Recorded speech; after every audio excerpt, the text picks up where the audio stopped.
Bienvenidos a 360 grados, una visión global de la noticia, un espacio para debatir sobre todo lo que sucede en Colombia y en el mundo.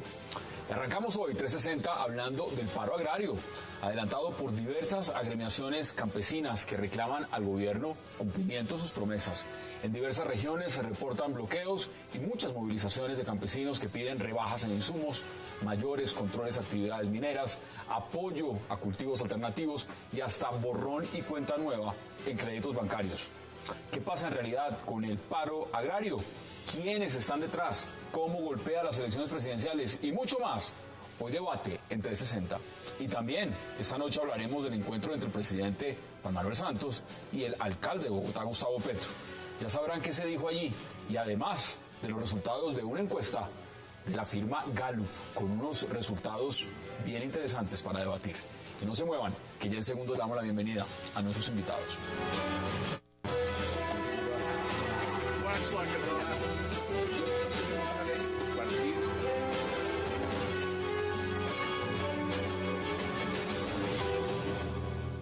Y qué placer dar la bienvenida hoy en 360 al senador Juan Carlos Vélez, a Alberto Abello, a Luis Celis y a José Roberto Acosta. Caballeros, qué placer y gracias por aceptar la invitación. Gracias por la invitación, Hassan. Vámonos al tema del paro. Ayer hablamos del paro, hoy seguimos hablando del paro. Pobre ministro, porque le ha tocado de reunión en reunión, en reunión y en reunión. ¿Cómo ve usted ese paro, Luis? Bueno, yo creo que este es un tema largo y de fondo. O sea, esto no es un tema coyuntural de que hubo un paro en agosto del año pasado y no se le han cumplido a los campesinos unos acuerdos. Yo creo que esa es la punta del iceberg de una gran crisis nacional y un ordenamiento del país que ha excluido a una cantidad importante de familias campesinas históricamente, y yo creo que aquí hay un malestar enorme, histórico. ¿Y hay incumplimiento o es injusto decir que el gobierno ha incumplido cuando uno escucha al ministro, a los ministros? No solamente es el ministro de Agricultura, uno escucha al ministro de la Política, del Interior, y uno escucha también al ministro que maneja el presupuesto de Hacienda diciendo, nosotros hemos hecho todos los esfuerzos. Es decir, ¿a quién hay que creerle acá? Bueno, yo creo que si hay incumplimientos sectoriales, regionales, digámoslo, es cierto que el gobierno no va a solucionar esto un día para otro, pero las cosas que se comprometió de cumplirlas. Entonces yo creo que, por ejemplo, en Boyacá, yo creo que de los sitios fuertes donde arrancó el paro es Boyacá. Realmente la situación de Tunja de llegar a alimentos hoy es de un decrecimiento enorme. El alcalde dijo que más o menos el 80% de los suministros que llegaban normalmente a la ciudad no están llegando. Entonces yo creo que sí hay temas de incumplimiento que evidencian que el gobierno es muy lento y muy... Senador, le pregunto también porque estoy leyendo aquí primera página de uno de los diarios de mayor circulación que es El Tiempo en Colombia, y El Tiempo está diciendo que termina reunión de diálogo sin acuerdo. No hay acuerdo. No hay acuerdo entre los campesinos del gobierno. ¿Cómo ve usted lo que está pasando? Mire, lo que pasa es que en esta negociación hay unos puntos que requieren de un tratamiento no de una discusión de un día, 2 días. Eso se debe haber iniciado desde que se levantó el paro anterior. Por ejemplo, el tema de los TLC es algo muy complejo. Muchos sectores están pidiendo, por ejemplo, que no se apruebe el TLC con Corea. Y cuando empezó la discusión del TLC con Corea en el Senado, y la verdad tengo que reconocerlo, no habían tantos argumentos para negarlo como hay hoy. Entonces yo creo que al gobierno le ha faltado ahondar mucho más en eso. Lo que tiene que ver con la condonación de créditos, la propuesta que hizo el ministro de Hacienda el día de ayer de bajar en un 30% los créditos de los agricultores, pues no está convenciendo al campo. Porque quieren borrón y cuenta nueva. Quieren es pues que queden en cero, y es lo que están pidiendo los campesinos. Y miren lo de los insumos agropecuarios. Ese ha sido, digamos, uno de los puntos que ha podido solucionar el gobierno rápidamente y que de una manera inexplicable no le ha dado solución. Sí, mire, por ejemplo, voy a tocar este tema, no sé si, pero tengo que decirlo. Hablando con Oscar Iván Zuluaga, él me decía, yo podría bajar el costo de los insumos agropecuarios en un 50%, eso cuesta 600.000 millones de pesos. El subsidio a los insumos agropecuarios de todo el país vale no más 600.000 millones de pesos y el gobierno tiene este año 5.2 billones de pesos que le aprobó el Congreso de la República y ahí están los recursos. Entonces lo que están pidiendo los agricultores, los campesinos, los ganaderos, no es difícil cumplirlo. Lo que pasa es que al gobierno le ha faltado agilidad y se ha relajado mucho. Y por último quiero hacerle este comentario, mire, antes del paro agrario de agosto del año pasado, yo recuerdo muy bien que varias veces se los dijimos en la plenaria del Senado, dialoguen con los campesinos, hablen con ellos, viene un paro, no le pusieron atención. Bueno, por eso el presidente salió diciendo que el tal paro no existe. Han dicho que hay más de 400 reuniones, o sea, se han reunido un montón de veces. La pregunta es, ¿han sido diligentes resolviendo? ¿No han resuelto porque no han tomado las medidas de ajuste correctos? ¿Cómo lo ve usted, José Roberto? Eso es como cuando uno mete la basura de la casa debajo de la alfombra. Es algo netamente de corto plazo, pero el problema sigue ahí. El senador menciona la solución propuesta por el candidato Oscar Iván Zuluaga, pero fue uno de los grandes promotores de TLCs, específicamente con Estados Unidos y con Europa.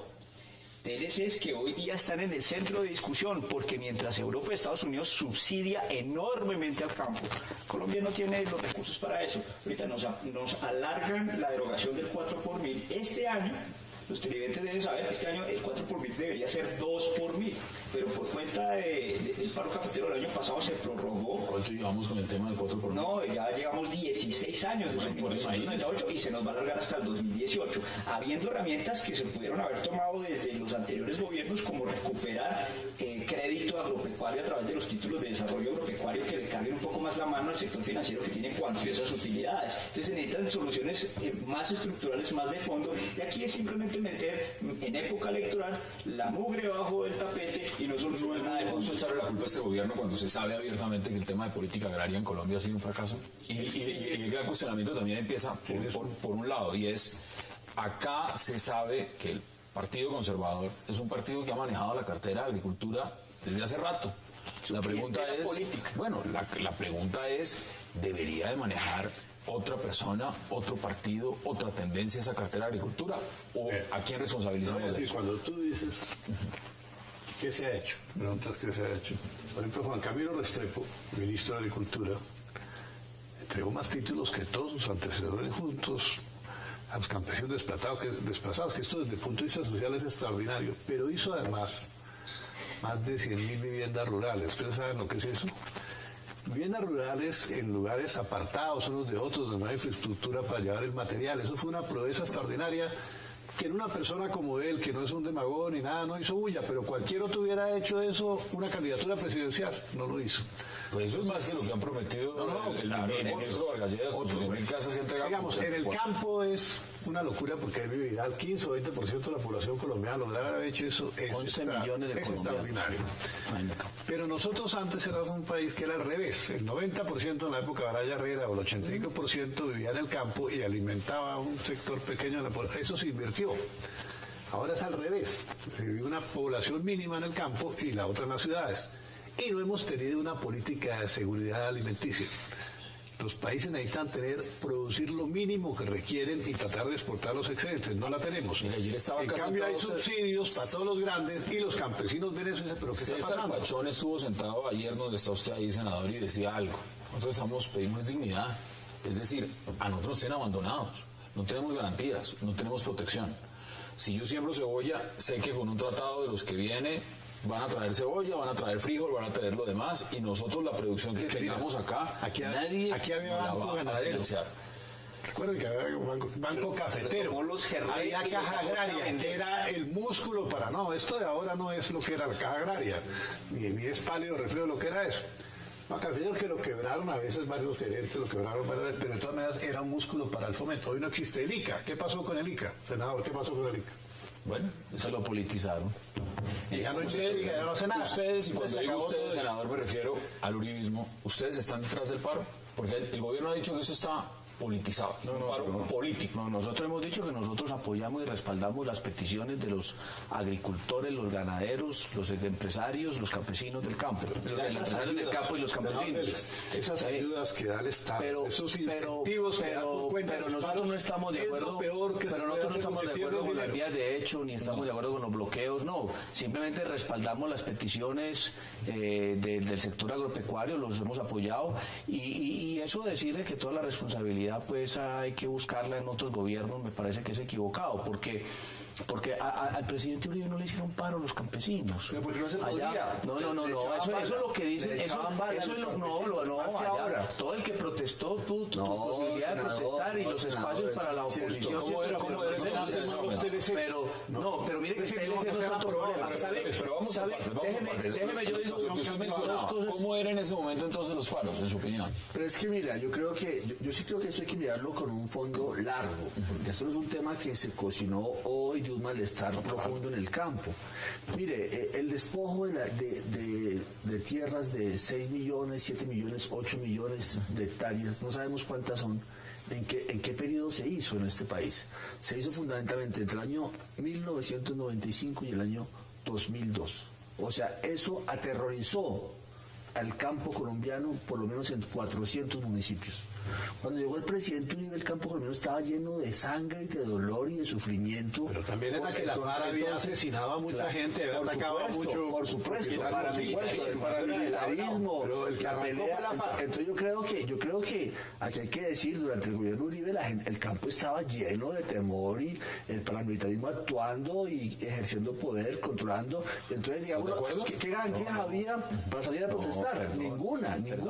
Perdón, no, yo digo que es que el campo revivió en el gobierno del presidente Uribe, y no se le olvide que el campo estaba en manos de los delincuentes en el 2002 y la inversión volvió al campo, los grandes cultivos de palma africana, el banano, las flores, el crecimiento del sector agropecuario en el gobierno del presidente Uribe fue evidente porque hubo otra vez seguridad, porque la gente pudo volver a invertir en el campo. Algunos sectores, entonces donde hay una recuperación, sí, pero no para todo el pero fue positivo para la palma africana. Pero yo quería hacer una claridad sobre el tema de los TLC. Mire, es que hay unas cosas que hay que mirar con cuidado.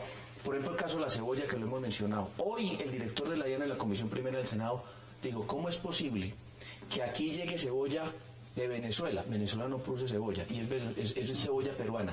Sale en camión desde el Perú, lo dijo el director de la DIAN. Recorre Ecuador, recorre Colombia entera, entra a Venezuela y entra el contrabando, y a pesar de ser el recorrido en camión llega más barata que la cebolla colombiana. Lo que quiere decir que hay un lavado de activos ahí. Y luego el segundo caso de la papa, porque es que aquí le metemos la culpa al TLC a la papa. Yo sí me leí el documento de Fedepapa y dice: Colombia produce 1.750.000 toneladas de papa al año. ¿Sabe cuántas importa? 30.000 toneladas. Entonces no es el problema de la importación. Yo creo que hay otro problema más grave ahí de producción, acá de productividad, hay declaraciones, y ya le doy la palabra. En algunas partes de Colombia. Y a usted también ya le doy la palabra, pero veamos, por ejemplo, desde Naciones Unidas han tenido que pronunciar también sobre la manera como el gobierno está hablando del paro. Está diciendo que hay que mirarlo con cautela. Escuchemos desde Naciones Unidas qué dice. Es muy importante que esos paros se lleven a cabo sin violencia, y es muy importante para evitarla que se deje de estigmatizar el paro, que se deje de estigmatizar las protestas, que se deje de tratar las protestas como si fueran una extensión de la guerrilla. Eso no ayuda a nada. Aquí inmediatamente salió el ministro de Defensa y dijo: ahí están las FARC. Sí.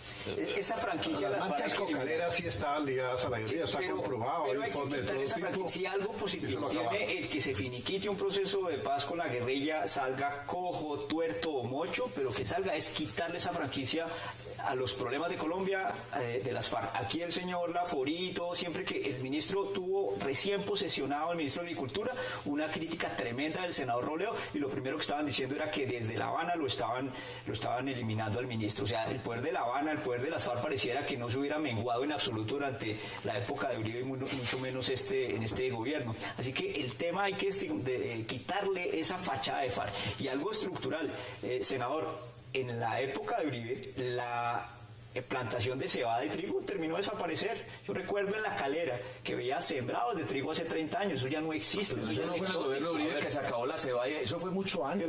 No, pero hace mucho tiempo de 5 millones de hectáreas que hay hoy en agropecuario, hay 30 millones dispuestos para la explotación petrolera y minera. La pregunta es si la vocación del país se va a ir por lo minero o se va a ir por lo agropecuario. También es la siguiente, y en eso hay memoria selectiva, Alberto, y es que cuando se está hablando aquí de política agraria, hablan es de este gobierno y el gobierno pasado y se les olvida a los demás gobiernos que estaban haciendo en el tema de política agraria, porque es que no es hace 8 años, no es hace 10 años. Hablemos de la política agraria hace 20 años. Te digo, lo hace conservador propone, por ejemplo, sembrar 8 millones de hectáreas de árboles, de bosques en la Orinoquia.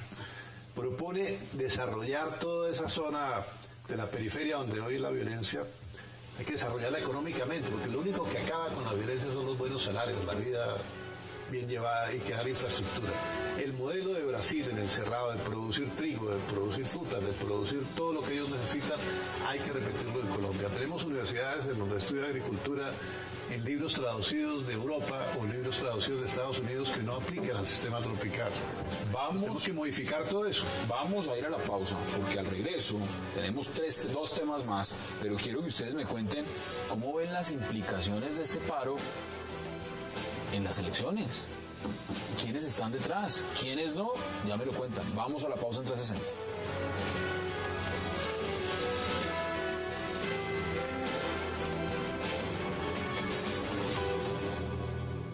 El fiscal general de la Nación, Eduardo Montealegre, afirmó que las FARC estarían infiltradas en las manifestaciones campesinas en los departamentos de Arauca, Nariño y Caquetá, y el ELN estaría en la protesta social adelantada en el norte de Santander.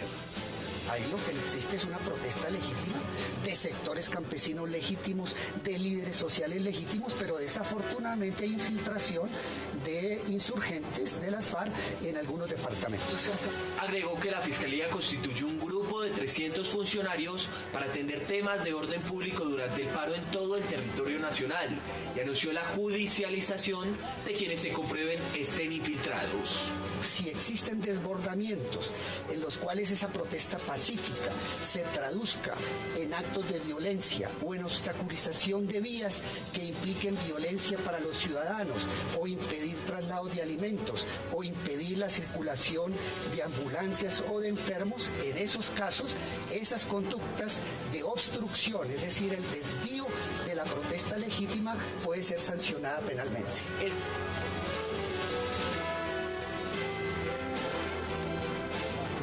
Regresamos a 360. ¿Usted había escuchado eso antes? Desde chiquito, mira, desde niño yo estoy oyendo que siempre los subversivos toman manifestación, qué tal, que no sé cuánto, ¿no? O sea, están más fuertes que nunca. Estarían más fuertes que nunca, pero dicen que están negociando porque están más débiles que nunca. Entonces, si le atribuimos todo a la guerrilla en las calles, pues imagínense, dijeron que van a formar un partido. Ese partido arrasaría, pues en realidad son una minoría muy grande, pero una minoría total. Estigmatizar, porque es que el fiscal siempre sale como 3 pasos atrás y luego dice, sí, están ahí metidos, y están o cómo es el asunto, o si están ahí y son ellos, ¿cómo es la cosa, Lucho? Pues yo creo que la guerrilla colombiana siempre ha tenido unos vínculos sociales, o sea, no son extraterrestres o marcianos que andan, no, andan en territorios concretos, andan en comunidades. El guerrillero creo que tiene que tener un apoyo. Pero lo que yo creo es que aquí hay un artículo constitucional que dice que aquí se puede protestar, o sea, que los ciudadanos... Eso dice Naciones Unidas.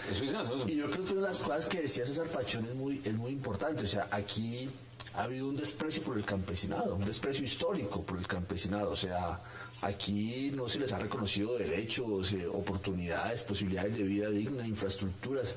Lo poco que se avanzó, por ejemplo, en el gobierno de Carlos Lleras Restrepo se desmontó. Aquí se mencionaba. Se desmontó el IDEMA, el ICA, la Caja Agraria, todos los instrumentos para modernizar el campo, para integrar regiones, todo eso se desmontó. ¿Y quién desmontó eso? Yo creo que se desmontó. Eso tiene unos responsables concretos y unos beneficiarios concretos. O sea, ¿quién es el que se ha beneficiado acá del crédito, de la infraestructura, de las posibilidades? Pero fueron los citadinos que prestaban a esas entidades y las quebraron, no los campesinos. Vamos en el siguiente bloque. Yo no me quiero adelantar cuando hablemos de Gallup, pero acá hay un tema interesante y es que cuando uno ve encuestas, me voy a saltar un poquito. Pues acá hay un paro que le ha tocado a este gobierno. Y el presidente está marcando, según Gallup, 32% de intención de voto con este paro. ¿Tú cómo ves? Va a haber segunda vuelta. Y como hablábamos aquí... ¿Esto a quién afecta? ¿Esto a quién está afectando? No, pues obviamente al gobierno, porque es el que tiene que mostrar gestión, control, autoridad, y no lo está haciendo. Cuando uno oye al fiscal repitiendo lo que habla el ministro de Defensa, que está en las FARC, le faltó decir Guadalupe Salcedo, tal vez no sepa que lo mataron. Yo no voy a decir, pero está diciendo que lo escucha desde que es niño. Por eso, le faltó al ministro hablar de Guadalupe Salcedo y tiro fijo. Entonces, el tema aquí de fondo es que sí va a tener que pagar un costo y se le va a unir con el 1 de mayo. Estamos a 48 horas del día de trabajo donde salen las centrales obreras en las ciudades, y eso con el detonante del paro agrario va a ser muy interesante, porque va a ser definitivamente una explosión social y cívica en contra del gobierno. La que la oposición lo aproveche, pues legítimamente lo deberá hacer, porque pues formará parte también de su caudal electoral, pero en últimas el gobierno aquí está mostrando debilidad y falta de gestión. Senador, ¿cuál es su perspectiva? ¿Esto a quién está afectando directamente? Porque ya vamos a hablar de encuestas, vamos a hablar en unos minutos, estamos hablando de indudablemente esto va a afectar al gobierno, porque las encuestas que nosotros tenemos a la mano, y seguramente de la que vamos a hablar ahora, fueron encuestas tomadas hace 3 o 4 días, inclusive creo que fueron jueves y viernes de la semana pasada las muestras cuando se tomaron. Sin embargo, yo creo que este paro sí existe. Han tratado de minimizarlo mucho, pero cuando yo me puse a mirar hoy dónde estaba el paro, encuentro que está en el Huila, que está en el norte de Santander, que está en La Pintada en Antioquia, que está aquí en Cundinamarca, La Calera, está aquí en La Calera. En fin, yo siento que hay un paro nacional, realmente hay un paro nacional. Puede que no de las proporciones que tuvo el paro anterior, pero sí existe un paro. Es decir, hay un malestar del sector agropecuario hacia el gobierno. El presidente Santos, para mí, puede ser el gran perdedor. Van a salir y están ofreciendo seguramente toda clase de mermelada, de naranja, de mora, de piña, de toda clase de mermelada, para ver cómo logran frenar este paro, tratar de ganarse a los campesinos y quizá utilizarlos electoralmente. Yo veo la cosa muy difícil. Si se les junta con el 1 de mayo, el próximo jueves, y no lo han resuelto, esta situación seguramente se va a armar o se le va a complicar las cosas al gobierno. Yo creo que la próxima encuesta, la caída del presidente Santos va a ser todavía mayor a la que ha tenido estos días. ¿Cuáles son sus conclusiones? Porque vamos a ir a la pausa y al regreso vamos a hablar de unos temas bien interesantes. ¿Cuáles son sus conclusiones? Nadie duda de que hay problemas entre los campesinos, el problema de la gasolina, el problema de la infraestructura. Hay lugares, por ejemplo, de Santander... A ver, ¿por eso se resuelve? Donde lo que ellos venden desde hace 10 años... hoy tiene el mismo precio o menos de lo que vendían en aquella época, porque el problema de la agricultura son los intermediarios. Es que aquí una de las cosas que decía Silva Herzog es que las reformas agrarias las hacen economistas de las ciudades, entonces no van allá al campo a ver qué pasa con el intermediario, qué pasa con el pequeño productor. Ayer dijo aquí el senador Robledo que ya están en este paro los del frijol, eso es nuevo. O sea, ya cuando entran los del frijol, ya no son solo los del café. La bandeja paisa entró a paro totalmente. Bueno, toda la bandeja paisa. El frijol llega de Canadá hace mucho tiempo, Bueno, la bandeja llega de China, el arroz llega de Ecuador y de Perú, es decir, eso no se produce todo aquí ya. ¿Conclusiones? No, mi conclusión es que la sociedad colombiana tiene, sobre todo urbana, y las élites políticas tienen que reconocer que hay una gran deuda en el campo y que esa deuda hay que pagarla. Y hay que pagarla partiendo de que el campesinado tiene el derecho de participar, de opinar y de protestar. Y eso va para largo, eso no va a ser de un día a 2 días. No, hay que tecnificar el campo, mira, sin tecnología, adiós producción. Vamos a la pausa y al regreso vamos a hablar de un encuentro muy interesante en la Feria del Libro. Ya regresamos.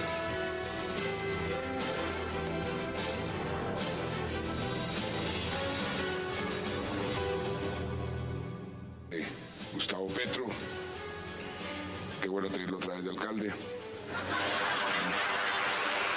Gustavo, también tenemos que recordar, acuérdense esa frase famosa, que las armas nos darán la independencia, pero las leyes nos darán la libertad.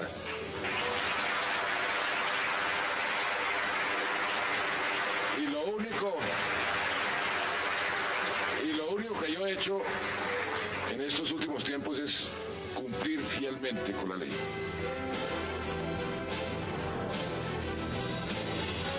Regresamos a 360. No sé si ustedes escucharon bien. Primero una risa, luego unos aplausos. Ahorita producción lo volvió a poner. ¿Usted cómo vio ese encuentro? ¿Lo vio real eso de...? No, el surrealismo mágico, esto es Macondo sin lugar a dudas. Y lo que hay que corregirle al presidente, y con un ejemplo explícito es que él no cumple la ley siempre. Un poco fuera del tema, pero tiene que ver con lo que acabo de decir. Está vendiendo Isagen incumpliendo el artículo 334 de la Constitución Nacional, la regla fiscal que él mismo aprobó. Y me parece simpático que esté diciendo que bienvenido alcalde y qué gusto tenerlo ahí cuando todo su lenguaje verbal y no verbal era de desprecio con el alcalde Petro. ¿Usted cómo lo ve? Sí, yo creo que pues, desafortunadamente el presidente colocó el tema de Gustavo Petro en la campaña electoral, o sea, pensó que digámoslo, había dos posibilidades, aceptar, digamos, la institución del alcalde Petro como lo hizo, o aceptar las medidas cautelares en un sitio de controversia jurídica y política muy delicado en los últimos meses. Yo creo que el presidente optó por el camino de sacarlo y de pensar que podía tomar Bogotá y ganar políticamente y tomar ese camino, pero sí. Escuchémoslo de nuevo. Es que decir lo que dijo, pues es interesante analizarlo. Escuchémoslo de nuevo exactamente qué fue lo que dijo cuando se encontró con el alcalde Gustavo Petro. Señor alcalde Gustavo Petro, qué bueno tenerlo otra vez de alcalde. Gustavo, también tenemos que recordar, acuérdense esa frase famosa, que las armas nos darán la independencia, pero las leyes nos darán la libertad. Qué bueno tenerlo otra vez de alcalde, senador. ¿Se le cree? No, pues, yo hago lo mismo que hizo la gente cuando lo saludó, me muero a la risa.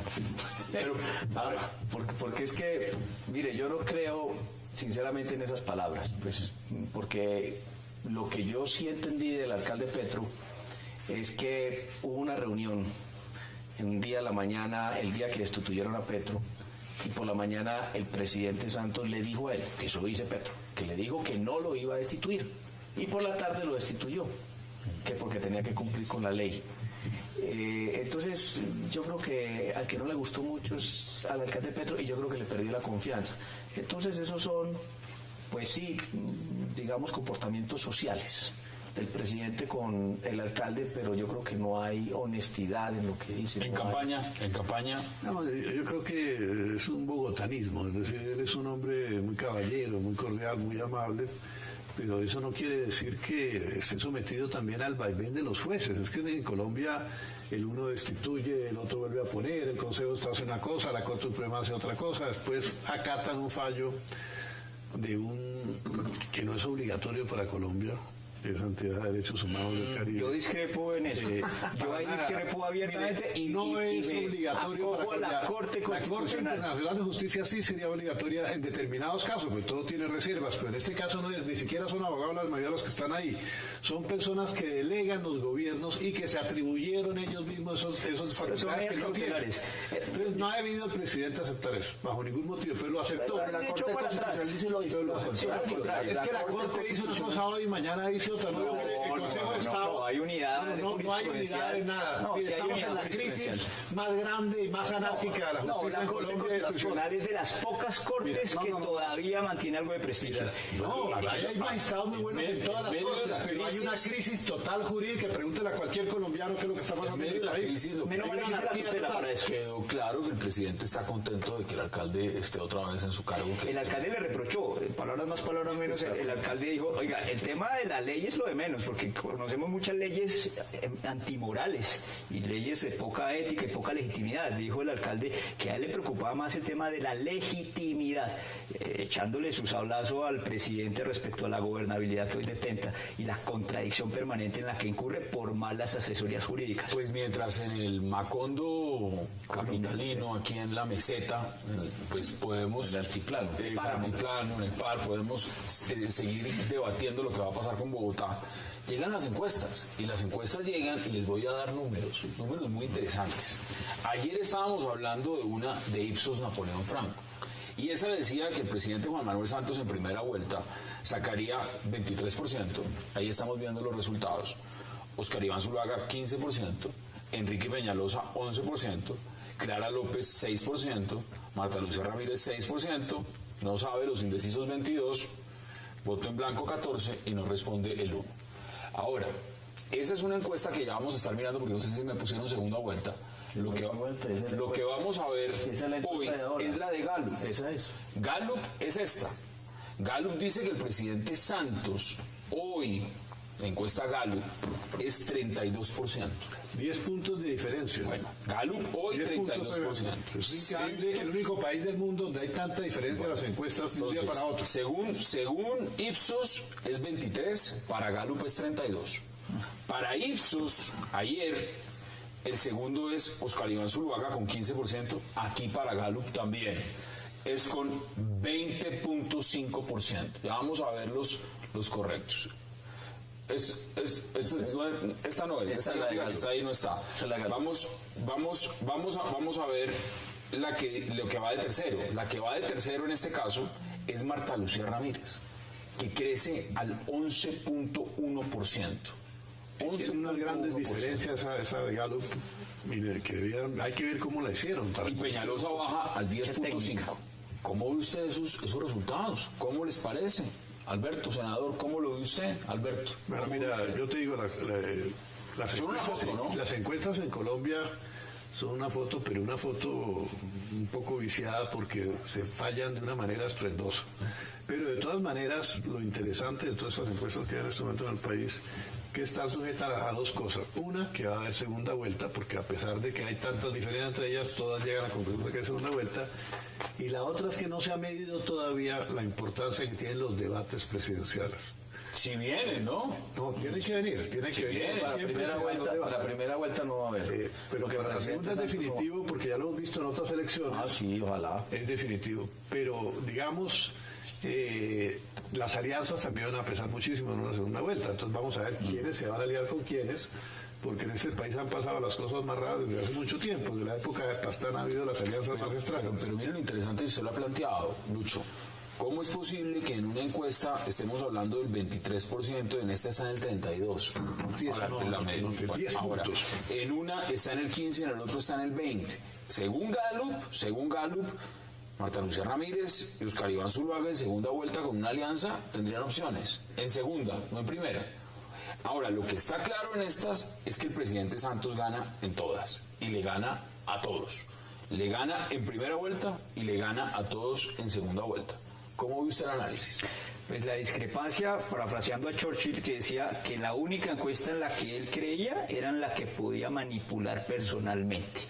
Y aquí llama la atención esas diferencias de dos mediciones, a las cuales nos tendremos que profundizar a las fichas técnicas y a veces ni un estadístico profesional la entiende.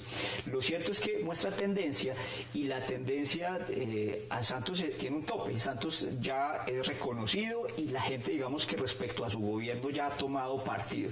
Los segundones son los que de pronto van a terminar ganando y el único feliz con estos resultados tan malos para Santos es JJ Rendón, que va a darse el derecho a cobrar más honorarios porque tiene que rescatar el Titanic que se está hundiendo. Que de una a otra encuesta hay una variación muy grande y ya vamos a ver esta en segunda vuelta y es lo siguiente, es que aquí en segunda vuelta es muy interesante.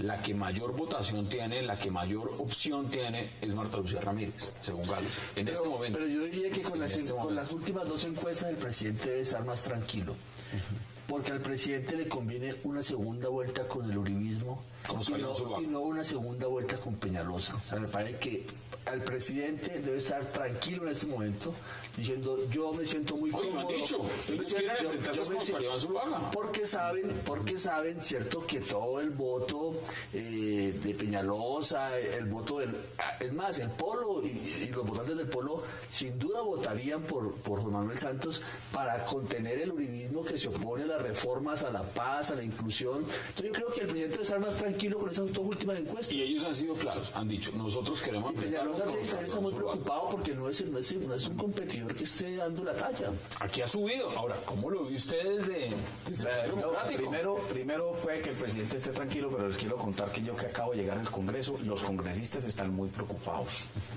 Se lo digo con los de la Unidad Nacional. Y eso sí tienen la percepción regional y ellos están viendo lo que está pasando en el país. Santos no despega. Santos ya llegó a su punto máximo de crecimiento. No ha podido aumentar. El país ya lo conoce. El 96% de los colombianos lo conocen. El 90% conoce a Peñalosa y solamente un 65% conoce a Oscar Iván Zuluaga. 1. 2.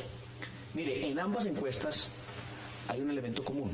En ambas subió mucho Oscar Iván Zuluaga, se disparó. En una subió 5 puntos y en esto subió 6.8 puntos. Bueno, en el caso de Marta Lucía Ramírez, no, 2.8. Es que Marta Lucía Ramírez tenía el 9.3, subió al 11.2, pero Oscar Iván Zuluaga subió del 15.6 al 20.5 y el presidente Santos estaba en el 32.5 y bajó al 32. Es decir, aquí quedó claro que se disparó Oscar Iván Zuluaga. Le dará este impulso para llegar y ganar ganar la primera vuelta. Yo creo que si nosotros al interior del Centro Democrático estamos convencidos primera que vuelta, las cosas, que gana la primera, no en la primera. Gana la primera vuelta. Es decir, pasa la segunda. Pasa la segunda, pero que también le puede ganar al presidente Santos. Porque es que todavía nosotros no hemos sacado el as bajo la manga, que es Álvaro Uribe, que lo tenemos ahí, lo estamos sacando de a poquito y que está empezando a recorrer el país y que está ayudando mucho. ¿Pero lo ha sacado de a poquito o lo va a sacar más? Pero mire que televisión no ha salido todavía. O sea, la publicidad del presidente Uribe todavía no ha salido. Entonces, nosotros estamos haciendo un trabajo como Centro Democrático con Oscar Iván Zuluaga, que está haciendo algo bien interesante. ¿Cuál es el éxito de él? Claro, tiene propuestas. Es el único que está haciendo propuestas. Vea los comerciales, analícelos. Y mire cuál de todos tiene propuestas. Y el que tiene esas propuestas, para el criterio nuestro, eso es lo que está generando. Pero al parecer le va a tocar debatirlas con Marta Lucía Ramírez, con Clara López, no se sabe si con Peñalosa, porque el presidente Santos a los debates como que le está diciendo... Yo no voy. Sí, pero dos cosas sobre la réplica. Sí hay obligatoriamente. Tiene que ir. Pero hay que tener en cuenta una cosa, que los candidatos actuales, incluida la izquierda supuestamente, que debería ser de extrema izquierda, que no lo es en este momento, están muy parejos en sus propuestas, en sus cosas, y inclusive en el tono que utilizan en política. Entonces la gente, cuando se presenta una situación de esa, tiende a votar por lo que ya conoce. Entonces ese es el peligro que tiene para... ¿Malo conocido? No malo conocido, sino por lo que ya conoce. No, pero por el presidente Santos para la uno gente... es bueno, para uno es malo.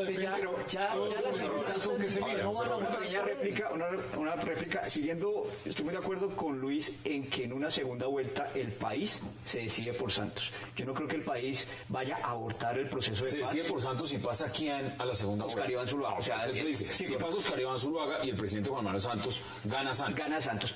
Además, más holgura. Sí, por más holgura. Pues de pronto Zuluaga es un buen orador. La gente todavía no lo conoce como buen orador. ¿A quién, Oscar Iván? Sí, es un buen orador. Pero dos razones de las que mencionaba el senador. Él dice, mire, falta que Uribe salga a la palestra a apoyar a Oscar Iván. ¿Más? No, y es que Uribe no es buen sparring ni es buen apoyador. Recordemos cuando ayudó a Peñalosa, lo hundió. Cuando Lozano se mandó a la alcaldía con el apoyo de Peñalosa, lo hundió. Pero esos dos ejemplos. Y segundo, el otro argumento es que Oscar Iván tiene Peñalosa propuestas. se hundió por él mismo, no por Uribe. Y Lozano entonces en su momento que Lozano perdió. Pero era presidente Uribe no estaba ahí saliendo públicamente a respaldar a Lozano. Segundo, el tema de que el candidato Oscar Iván Zuluaga tiene propuestas. ¿Y por qué no las hizo cuando estaba en el gobierno? Si era el ministro de Hacienda, las propuestas se hacen en la campaña. Si no, en la campaña. Por ejemplo, la jornada única escolar, que hace una propuesta ganadora, que se la tuvo que copiar Santos. ¿Cómo era ganadora que Santos se la copió? Juan Luis por lo menos yo digo Santos que también le iba a hacer, porque toda la propuesta de educación sorprendentemente se la copió. Nada más tenemos que cambiarla para que todos los niños no vayan a coger el Centro Democrático la habían patentado. Es lo que hay que modificar. Es que en política no se patenta, pero el primero que la propone, pues se supone que ese fue el primero que la hizo, ¿cierto? Entonces pero mire, las propuestas pero eso le lleva a las propuestas cuando no hay una propuesta es lo que está permitiendo el crecimiento, porque no hay los otros. Acá hay un tema importante y lo estamos pasando por alto y quiero que en producción nos ayuden con la gráfica de la segunda vuelta, porque lo que dice Lucho Celis es bien interesante y algunos lo consideran muy válido. Es que en una segunda vuelta conviene más Enrique Peñalosa y por una razón enfrentándose al presidente Santos. Ganaría, o sea, Santos le tiene más miedo a Peñalosa en una segunda vuelta. Le tiene más miedo, por una razón, porque hay sectores que definitivamente no votarían por Oscar Iván Zuluaga. Exactamente. La izquierda no va a votar por Oscar Iván Zuluaga. Y muchos de centro, ¿verdad? No es centro. Posiblemente algunos decidan votar por Peñalosa o no. Pero lo interesante de este resultado es que Gallup dice que la que más opción tiene no es Peñalosa, no es Oscar Iván en una segunda vuelta. Es Marta Lucía Ramírez, con el 37.1. Y explica por qué aumenta esa opción. Enfrentándose en una segunda vuelta. Lo que es curioso es esto, que Marta Lucía en primera vuelta está de terceras, pero en una segunda vuelta sería la que mayor opción tiene según esta foto de hoy de Galo. O sea que eso va mucho en la dirección más o menos de lo que usted plantea. Pero sí, ¿O no? Porque Marta Lucía tampoco no es... Yo creo que la disputa por el segundo lugar, yo creo que está entre Óscar Iván Zuluaga y Enrique Peñalosa. Yo creo que de ahí no sale un segundo lugar. Yo creo que el presidente, con este ejercicio de 4 años, con la tradición que tiene, con la palanca de poder que va a estar en el gobierno, va a pasar a la segunda vuelta en el primer lugar. En el primer lugar. La pregunta es, ¿quién va a pasar de segundo? ¿Si Óscar Iván Zuluaga o Enrique Peñalosa? Me parece que ¿Usted no ve a Marta Lucía en la segunda? No, yo no la veo, yo no veo que tenga... Me parece que es una campaña llena de contradicciones. El Partido Conservador sí va, no va, los senadores sí van, no van. Se pelea con Óscar. Hoy tienen casada una pelea porque dice que Marta Lucía le dijo hoy que le estaba sonsacando nuevamente a los parlamentarios y al Partido Conservador. Bueno, tiene una pelea, hay una pelea entre Óscar Iván y Marta Lucía que hace que ya no tenga ninguna viabilidad. A mí lo que me parece es que la pregunta es, ¿por qué Peñalosa cae en estas dos encuestas? O sea, ¿por qué Peñalosa cae? ¿Por qué cae? Y yo sí creo que cae porque está haciendo una campaña en la que no está haciendo los debates, en la que no tiene un programa. ¿Cuál es el programa de la Alianza Verde? ¿Lo conocemos? ¿Conocemos el programa de la Alianza Verde? No lo conocemos. Yo bueno, creo que usted menciona es muy importante. Si no van a los debates y los demás sí van. Yo creo que hay un nivel de improvisación muy grande que hace que esa campaña y ese candidato tengan dificultades, habiendo un país que está deseoso también de apoyar una tercería. O sea, aquí hicimos un debate con los aspirantes a la vicepresidencia y no vino Germán Vargas Lleras y no vino la doctora Isabel Segovia. Y ayer tampoco fue Germán Vargas Lleras. Estos fueron todos. Uno se preguntaría, bueno, el gobierno no quiere hablar, ¿por qué no vienen los del Partido Verde a los debates? ¿La Alianza Verde? No lo sabemos. Vamos a la pausa en 360 y ya regresamos para seguir debatiendo sobre esta nueva fotografía. Galo y su encuesta. Ya regresamos.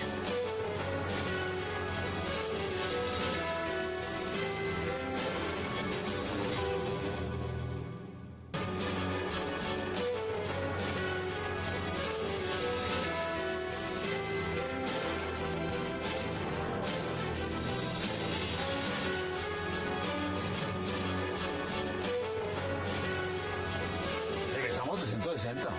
Sigue el análisis. Entonces, según lo que plantea Lucho Celis, le conviene es que pase Enrique Peñalosa. Total, yo creo que el presidente debe estar feliz con estas encuestas. O sea, es que yo creo que el presidente sabe que una segunda vuelta con Óscar Iván Zuluaga va a ganar 60-40 o 65-35. Yo creo que lo que lo puede trasnochar un poquito es que Peñalosa pase a la segunda vuelta. Pero Peñalosa lo está haciendo muy regular para pasar a la segunda vuelta. Pues está bajando los resultados. Pero hay algo que hay que señalar. Las encuestas, la vez pasada desconocieron el Partido Conservador, desaparecía, se moría, tal, y puso 2 millones y pico de votos, puso votos en la U, puso votos al presidente Uribe también en un sector. Y el Partido Conservador, póngale la firma a esto que digo, va a definir la segunda vuelta. ¿El Partido Conservador? El Partido Conservador. ¿Los que están con Santos o los que están con Marta Lucía? El Partido Conservador definirá la segunda vuelta. La base conservadora es muy uribista. Y mire la encuesta de Atexco de esta semana, si no estoy mal, la semana pasada, cuando preguntaron a los colombianos que para ellos quién había sido mejor presidente, si Santos o Uribe. Y el 57% respondió que Uribe, el 24% que el presidente Santos. Entonces, por eso el tema de Uribe no lo minimicemos.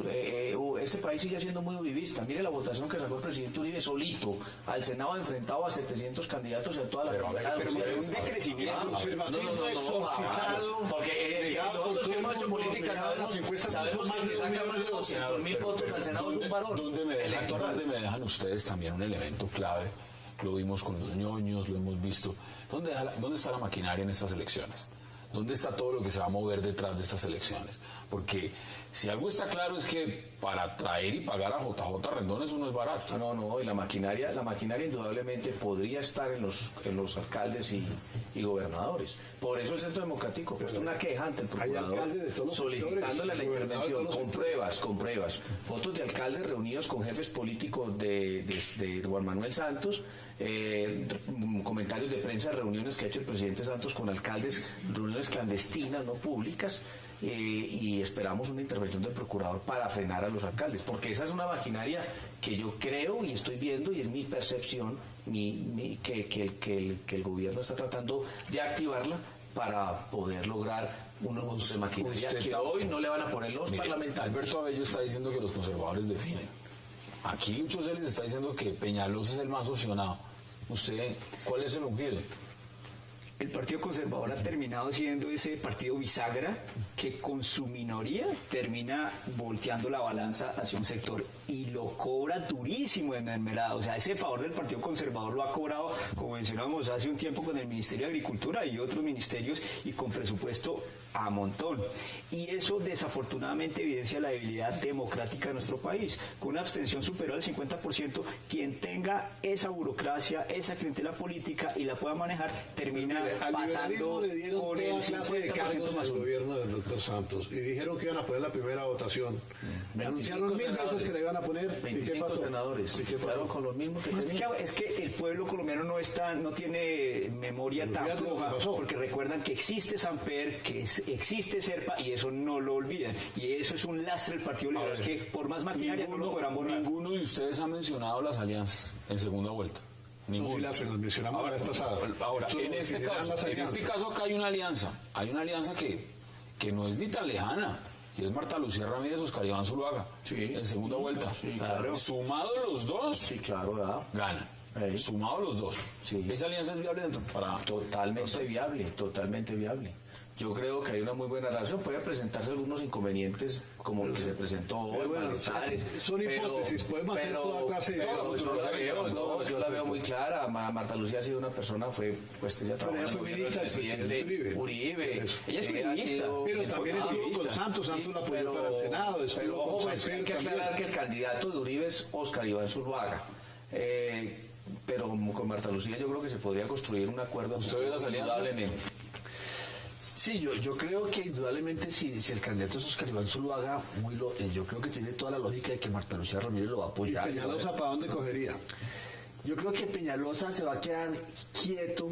Si Peñalosa pasa a segunda vuelta, se va a quedar totalmente quieto, sin ninguna alianza.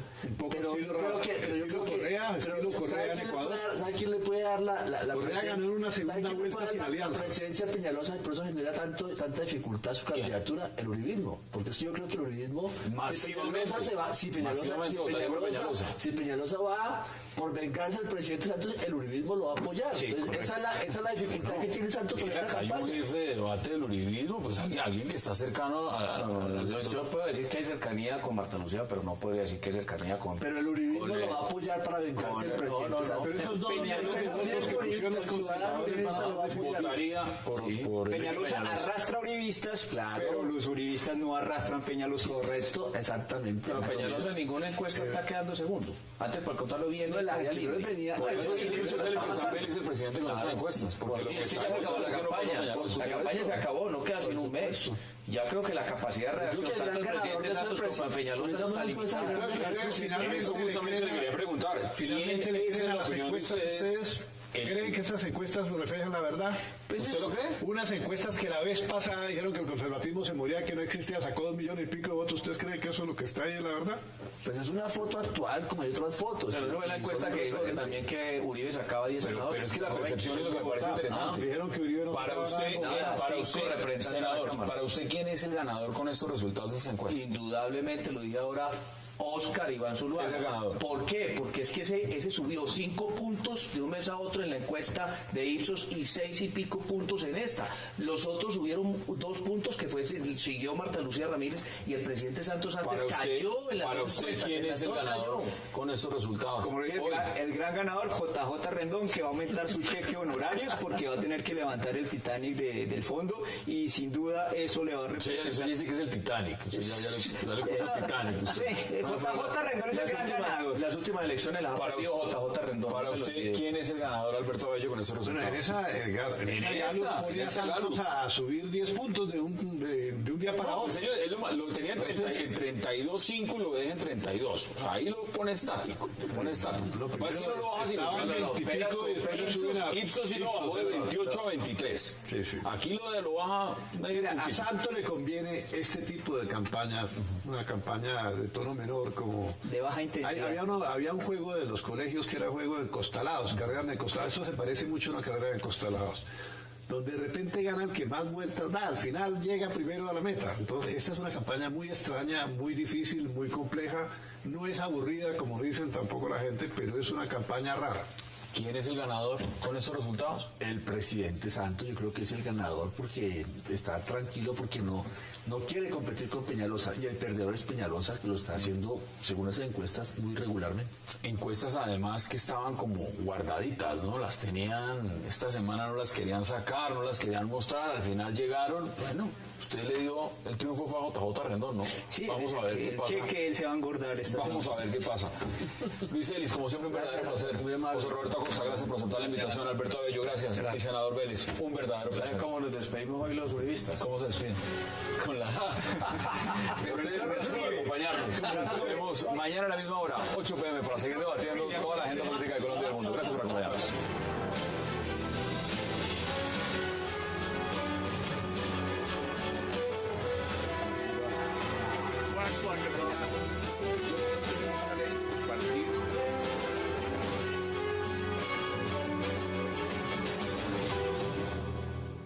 ¿Ustedes saben lo que es eso?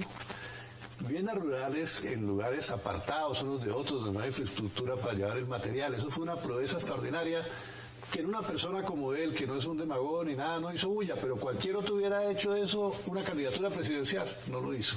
Pues eso es más que lo que han prometido el ministro Vargas Lleras con sus 100.000 casas que entregaron. Digamos, en el campo es una locura porque hay vivibilidad. 15 o 20% de la población colombiana lograr haber hecho eso es 11 millones de extraordinario. Pero nosotros antes éramos un país que era al revés. El 90% en la época de Araya Herrera o el 85% vivía en el campo y alimentaba a un sector pequeño de la población. Eso se invirtió. Ahora es al revés. Vive una población mínima en el campo y la otra en las ciudades. Y no hemos tenido una política de seguridad alimenticia. Los países necesitan producir lo mínimo que requieren y tratar de exportar los excedentes. No la tenemos. Mira, ayer estaba en cambio hay subsidios para todos los grandes y los campesinos ven eso y dicen, pero ¿qué está pasando? César Pachón estuvo sentado ayer donde está usted ahí, senador, y decía algo. Nosotros pedimos dignidad. Es decir, a nosotros nos tienen abandonados. No tenemos garantías, no tenemos protección. Si yo siembro cebolla, sé que con un tratado de los que viene van a traer cebolla, van a traer frijol, van a traer lo demás, y nosotros la producción que tengamos acá, aquí no había banco ganadero.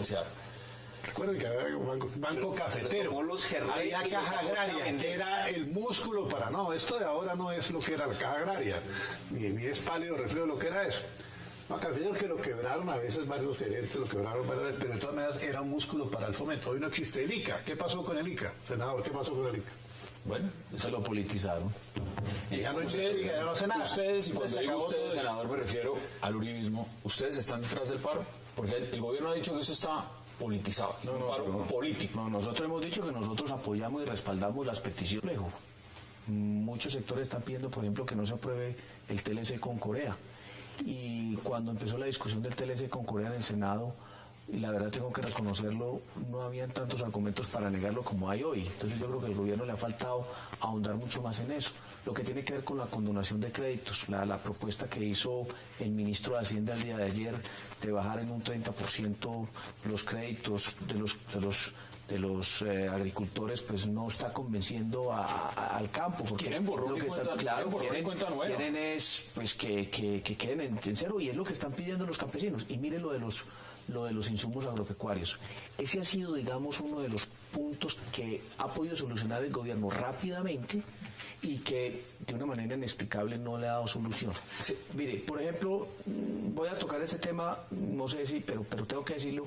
Hablando con Oscar Iván Zuluaga, él me decía, yo podría bajar el costo de los insumos agropecuarios en un 50%, eso cuesta 600.000 millones de pesos. El subsidio a los insumos agropecuarios de todo el país vale no más 600.000 millones de pesos, y el gobierno tiene este año 5.2 billones de pesos que le aprobó el Congreso de la República, y ahí están los recursos. Entonces lo que está pidiendo los agricultores, los campesinos, los ganaderos, no es difícil cumplirlo. Lo que pasa es que al gobierno le ha faltado agilidad y se ha relajado mucho. Y por último quiero hacerle este comentario, mire, antes del paro agrario de agosto del año pasado, yo recuerdo muy bien que varias veces se los dijimos en la plenaria del Senado: dialoguen con los campesinos, hablen con ellos, viene un paro. No le pusieron atención. Por eso el presidente salió diciendo que el tal paro no existe. Han dicho que hay más de 400 reuniones, o sea, se han reunido un montón de veces. La pregunta es, ¿Han sido diligentes resolviendo? ¿No han resuelto porque no han tomado las medidas de ajuste correctos? ¿Cómo lo ve usted?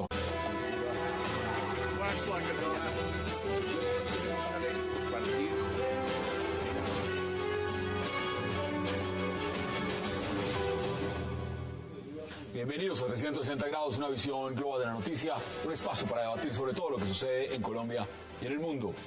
Arrancamos hoy 360 hablando del paro agrario, adelantado por diversas agremiaciones campesinas que reclaman al gobierno cumplimiento de sus promesas. En diversas regiones se reportan bloqueos y muchas movilizaciones de campesinos que piden rebajas en insumos, mayores controles a actividades mineras, apoyo a cultivos alternativos y hasta borrón y cuenta nueva en créditos bancarios. ¿Qué pasa en realidad con el paro agrario? ¿Quiénes están detrás? ¿Cómo golpea las elecciones presidenciales? Y mucho más. Hoy debate en 360. Y también esta noche hablaremos del encuentro entre el presidente Juan Manuel Santos y el alcalde de Bogotá, Gustavo Petro. Ya sabrán qué se dijo allí y además de los resultados de una encuesta de la firma Gallup con unos resultados bien interesantes para debatir. Que no se muevan, que ya en segundos damos la bienvenida a nuestros invitados.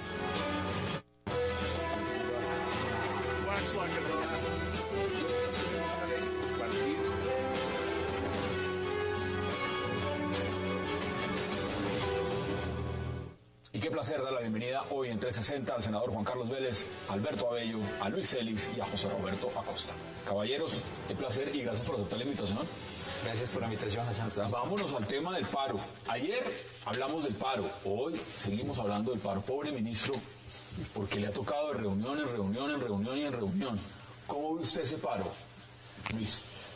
Bueno, yo creo que este es un tema largo y de fondo. O sea, esto no es un tema coyuntural de que hubo un paro en agosto del año pasado y no se le han cumplido a los campesinos unos acuerdos. Yo creo que esa es la punta del iceberg de una gran crisis nacional y un ordenamiento del país que ha excluido a una cantidad importante de familias campesinas históricamente, y yo creo que aquí hay un malestar enorme, histórico. ¿Y hay incumplimiento o es injusto decir que el gobierno ha incumplido cuando uno escucha al ministro, a los ministros? No solamente es el ministro de Agricultura, uno escucha al ministro de la Política, del Interior, y uno escucha también al ministro que maneja el presupuesto de Hacienda diciendo, nosotros hemos hecho todos los esfuerzos. Es decir, ¿a quién hay que creerle acá? Bueno, yo creo que si hay incumplimientos sectoriales, regionales, digámoslo, es cierto que el gobierno no va a solucionar esto un día para otro, pero las cosas que se comprometió de cumplirlas. Entonces yo creo que, por ejemplo, en Boyacá, yo creo que de los sitios fuertes donde arrancó el paro es Boyacá. Realmente la situación de Tunja de llegada de alimentos hoy es de un decrecimiento enorme. El alcalde dijo que más o menos el 80% de los suministros que llegaban normalmente a la ciudad no están llegando. Entonces yo creo que sí hay temas de incumplimiento que evidencian que el gobierno es muy lento y muy... Senador, le pregunto también porque estoy leyendo aquí primera página de uno de los diarios de mayor circulación que es El Tiempo en Colombia, y El Tiempo está diciendo que termina reunión de diálogo sin acuerdo. No hay acuerdo. No hay acuerdo entre los campesinos y el gobierno. ¿Cómo ve usted lo que está pasando? Mire, lo que pasa es que en esta negociación hay unos puntos que requieren de un tratamiento no de una discusión de un día, 2 días. Eso se debió haber iniciado desde que se levantó el paro anterior. Por ejemplo, el tema de los TLCs, es algo muy complicado. Eso es como cuando uno mete la basura de la casa debajo de la alfombra. Es algo netamente de corto plazo, pero el problema sigue ahí.